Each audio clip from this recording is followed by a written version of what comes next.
के मुताबिक, और वबाल उस वक्त है जब ये बोलेगा अल्लाह की मर्जी के खिलाफ। इसकी निगाहों का देखना, इसकी चेहरे की मुस्कुराहट, इसके ज़हनी ख्यालात, ये सब कुछ दीन हमारे चैनल को सब्सक्राइब, लाइक व शेयर ज़रूर करें। को सजदे में झुका लेना ये काफी नहीं है।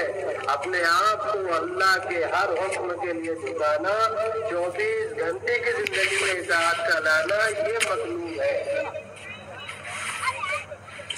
अल्लाह को अल्लाह मानना सिर्फ नमाज में नहीं है, गली कूचे में इंसान है, तन्हाई में है, मजलिस में है। इसलिए बाज़ उलमा तो फरमाते हैं कि बाज़ गुनाह जो तन्हाई में किए जाते हैं वो मजलिस के गुनाहों से ज्यादा बड़े होते हैं। क्यों?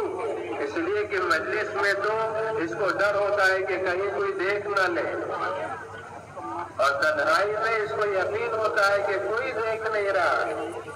अब ये जो गुनाह का डर इसके दिल में है वो मखलूक का है, खालिक का नहीं है। और खालिक का डर नहीं होने की वजह से इसका ये इंफरादी गुनाह बढ़ गया।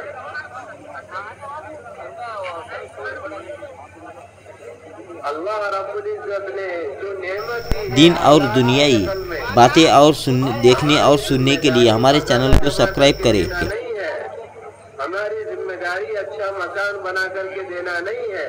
हमारी जिम्मेदारी दुनिया के कामों में उनको आगे बढ़ाना नहीं है। हमारी जिम्मेदारी उनको खुदा वहदहू ला शरीक लहू की पहचान कराना है, प्यारे आका सल्लल्लाहु अलैहि वसल्लम की सुन्नतों से आशना कराना, ये असल में हमारी जिम्मेदारी है। जिस दिन ये तालीम उम्मत के हर घर में, उम्मत के हर फर्द में, उम्मत के हर तबके में जिंदा हो जाएगी, उम्मत में जितनी बुराइयां हैं वो सब की सब खत्म हो जाएगी, सब की सब खत्म हो जाएगी। सिर्फ कमी इसलिए है कि उम्मत में सुन्नतों का रिवाज खत्म हो गया, अल्लाह के अहकामात की पासदारी बाकी नहीं रही। और माँ बाप अल्लाह माफ करे इससे बेखबर है। इसलिए उलमा फरमाते हैं कि माँ बाप को अपनी औलाद की नफ्सियात भी समझ में आनी चाहिए। ये बच्चा है तो अब इसकी क्या चाहत है, ये बचपन से आगे निकला है, अब इसकी क्या चाहत है, अब ये जवान हो गई तो इसकी क्या चाहत है। अगर माँ बाप ने अपनी औलाद की नफ्सियात को नहीं पहचाना तो खुदा की कसम औलाद के हक को अदा नहीं कर सकता। इसके बच्चे की जरूरत इसको पता नहीं है। अल्लाह उन सब की हिफाजत फरमाए कि घरों में तो हम वक्त गुजार रहे हैं, लेकिन माँ बाप अलग है, औलाद अलग है। माँ बाप को औलाद से कोई सरोकार नहीं। शैतान ने ऐसा चाल चली है कि माँ बाप अपने हालात में लगे हुए हैं, औलाद अपने कमरों में बंद है। 19-20 नवंबर को जिंतूर शहर में इज्तिमा हुआ। पिछले जमानों उस इज्तिमा में इज्तिमाई दुआ सुनने के लिए N24 जिंतूर न्यूज़ को सब्सक्राइब, लाइक और शेयर ज़रूर करें। उनके पैर दबा देती, उनकी खिदमत कर दिया करती। आज औलाद को जबान से भी कहो, औलाद मानने के लिए तैयार नहीं है। इसलिए कि जो तालीम और तरबियत का वक्त था, जो तालीम और तरबियत का जमाना था, उस जमाने के हक को माँ बाप ने अदा नहीं किया। उसमें औलाद की कोई गलती नहीं, माँ बाप ने उसके हक को अदा नहीं किया। ये आज जो बच्चे नजर आ रहे हैं, ये कल को मुआशरा है, कल को यही समाज बनने जा रहा है, कल को यही जमाना बनने जा रहा है। इसलिए जितना इनका दीन पुख्ता होगा, जितना इनकी समझ पुख्ता होगी, मुआशरा कल को उतना पुख्ता और उतना दीनदार होगा। निकाह कोई रस्म नहीं है, निकाह कोई फंक्शन नहीं है, निकाह कोई महफिल नहीं है। निकाह तो अल्लाह का हुक्म है, निकाह तो इबादत है। जैसे नमाज पढ़ने पर अल्लाह के नवाजने के बख्शिशों के वादे हैं, ऐसे ही अगर निकाह ये अल्लाह के हुक्म के मुताबिक हो जाए, प्यारे आका सल्लल्लाहु अलैहि वसल्लम की सुन्नत के मुताबिक हो जाए, तो इस पर अल्लाह के रोजी के बरकतों के वादे हैं। क्योंकि रसूमात गालिब आ गई, فضول خرچی غالب آ گئی، نکاح سنت طریقوں سے ہٹ گئے، اس لیے جس نکاح سے رزق میں برکت مقصود تھی وہی نکاح آج قرض کا سبب بن رہے ہیں،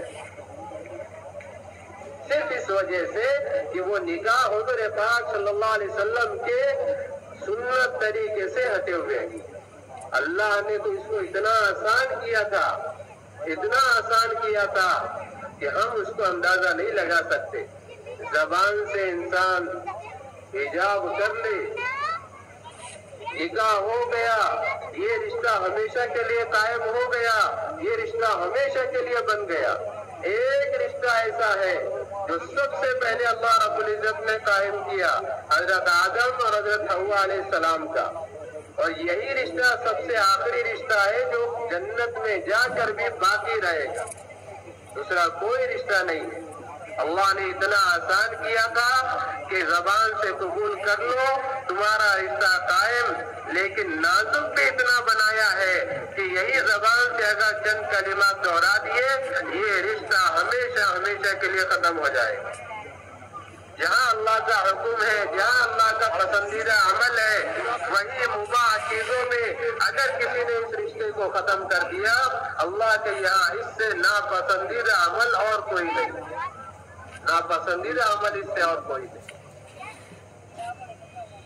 اس لیے بہت ہی قابل مبارک ہوتے ہیں وہ ماں باپ جو اپنی اولاد کو، جو خاص طور پر اپنی بچیوں کو ان ساری باتوں سے، ان ساری دینی چیزوں سے میرے دوستوں روشناس کراتے ہیں۔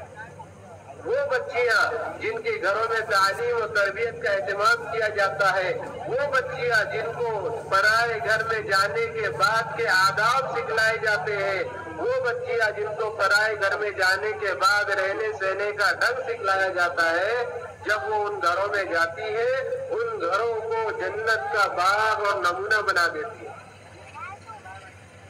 جنت کا باغ اور نمونہ بنا دیتی ہے، صرف اس وجہ سے کہ ان کی ماں نے ان کی تربیت کی۔ میرے دوستوں، دنیا کہتی ہے اولاد کو تعلیم دو، لیکن دین کہتا ہے کہ اولاد کی تربیت کرو۔ صرف تعلیم کافی نہیں ہے، تعلیم میں دنیاوی تعلیم کا کوئی شمار نہیں ہے، یہ تو فن ہے، اس سے آپ کی زندگی کے کامیابی اور ناکامی کا کوئی تعلق نہیں ہے، نہ اس سے آپ کی زندگی کامیاب ہوگی، نہ اس کے نہ حاصل کرنے سے کسی قسم کی کوئی ناکامی مقدر ہوگی، اس کا کوئی تعلق نہیں ہے۔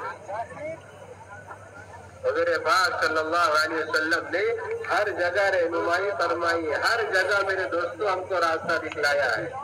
ضرورت اس بات کی ہے کہ ہم اس راستے کی تلاش میں رہے۔ اس لیے جب نکاح سادگی کے ساتھ ہوتا ہے، سادگی کا مطلب یہ نہیں کہ اجتماع میں کر لیا کافی ہو گیا، مسجد میں کر لیا کافی ہو گیا۔ سادگی کس کو کہتے ہیں؟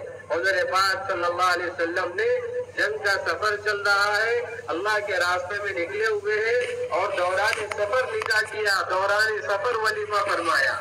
ایک صحابی نے نکاح کیا، حضور کے مجلس میں حاضر ہوئے، کچھ کپڑوں پر زردی کے نشانات نظر آئے، حضور نے پوچھا کیا تم نے نکاح کر لیا؟ حضور میں نے نکاح کر لیا۔ ہم تو سارے قبیلے کو، سارے شہر کو نکاح میں شریک کرنا یہ لازم اور ضروری سمجھتے ہیں۔ اللہ حفاظت فرمائے، نوجوان جب نکاح کی ان کی تاریخ طے ہوتی ہے تو اپنے آئیڈیل کس کو چنتے ہیں، اپنے نکاح کی تیاری کس کو دیکھ کر کے کرتے ہیں، لباس کس کا منتخب کرتے ہیں، یہ نکاح کی تقریب کو کس انداز پر کرنا چاہتے ہیں۔ کیا حضور کا نکاح ان کے سامنے ہوتا ہے؟ کیا حضور پاک صلی اللہ علیہ وسلم کی تعلیمات ان کے سامنے ہوتی ہے؟ لباس میں غیروں کا طریقہ اختیار کریں گے، تقریب کو غیروں کے طریقے کے مطابق انجام دیں گے، اس سے میرے دوستوں آنے والی زندگی میں کبھی بھی برکت حاصل نہیں ہوگی،